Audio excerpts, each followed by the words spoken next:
And here we are back again on Esports Talk, complaining about Call of Duty and Warzone. Who would have thought, guys? Yeah, what a shock surprise. It seems that every other day we got complaints out there around a game which saw a great 2020 with the addition of Warzone and continues to struggle when it comes time for the competitive and esports side. Brought to us by a latest Optic podcast. Go check it out. One of the best podcasts in gaming, and that is no lie as well. It's one of few podcasts in gaming. I swear this scene needs more, as well as it's actually Scump now giving his thoughts on competitive Warzone, the esports side of Warzone, and why it continues to struggle to be competitive. And I know very minimal about this, and I don't even know how it would work, but people are using routers to reverse boost. So they're no longer... I have one of these routers.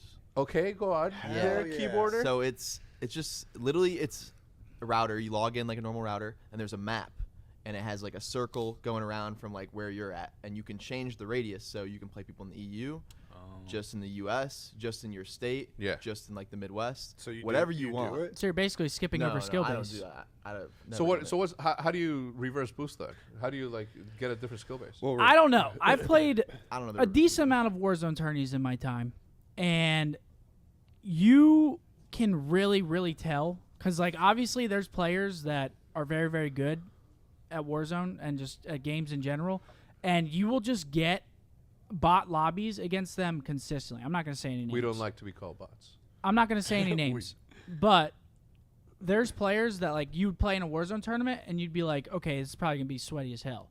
I mean, you could probably attest to this too. You've played some Warzone tourneys. I mean, Davis, you've played Warzone tourneys. I have. I mean, you get into lobbies with like, and this is in like the 2v2 format where you're kill racing people. His name's Grumbe, sorry. And you just get the most weird lobbies, but it's consistent against those same people every time. I was like, you know, people run up a 60 kill game, and I'm like, this is going to be a sweaty lobby. We should probably play slow. And then they'll just get like absolute hamsters on the sticks. And the thing is, too, I think the only way you could probably tell if they're doing it is if the lobbies take longer to load because you're only getting a player base from a certain like area. And as much as I love Warzone, and I would love for it to be competitive, it's just not. It's not competitive. It's not a competitive. Like, the tournaments are competitive because everyone in the tournament's really good, but it's just there's so much left to chance and unpredictability. It's literally like, RNG. It's like 80%. It's probably the least RNG battle royale though because of the buyback system. Yes. Yeah, I agree with that. That makes and your loadout drops. Yeah, and your loadout. But that's what makes just Warzone better than all the other BRs, to be honest. I don't know. Yeah, man. in general, I agree with you, but I don't agree. I don't agree in like a competitive sense. In a competitive sense, like you could get because you can't be in the same lobby. Yeah. So it's like if those tournaments are the 3 hour like the best 5 games are so whack. They're not competitive at all. Like. It's super chance. It's literally, are you getting good lobbies? Are you getting stream sniped? I mean, that happens in the kill races too. But in the kill, I mean, there are so many ways to be scumbags in those kill races. Like, and if you guys missed our latest videos about this, we got tons of people out there continuing to call it out. Nick Merckx also made mention as to this is the reason why he has not competed in Warzone events for quite some time.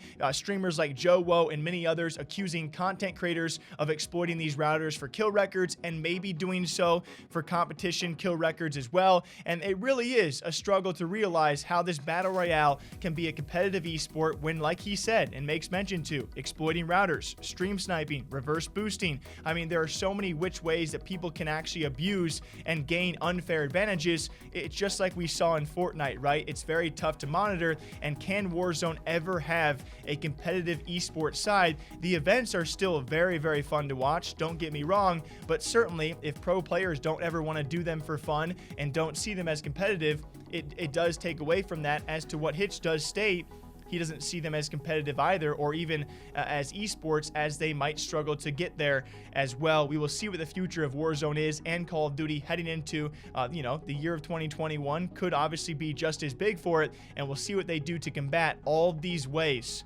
that can be abused. So we'll see how that goes, guys. Now, speaking of it, a fantastic 2020. I don't know if you guys know this. I don't know if you guys truly follow the Fortnite scene. It seems to be a smaller part of our audience, but someone who has capitalized more than anyone his age in making millions and millions in the gaming space has been someone like Bugha ever since over a year ago winning the first Fortnite World Cup and that $3 million in earnings, which were, yes, heavily taxed. This man has made millions and millions, okay? He is now re-signed to Sentinels, his organization probably paying him very handsomely ever since they lost XQC and have picked up some big names, of which one is Bugha, has now re-signed for a full 2 years. We have seen tons of big extensions out there, especially lately in the Counter-Strike scene. I believe it was Stewie 2K with his 2 years as well, Zywoo with another 4 years. I think we have Simple, we found out him and Electronic have 2 more years as well. Those are just the bigger extensions when it comes time for the CSGO side of things, and this one likely a large one as well. Bugha, who by the way we talked about previously this year,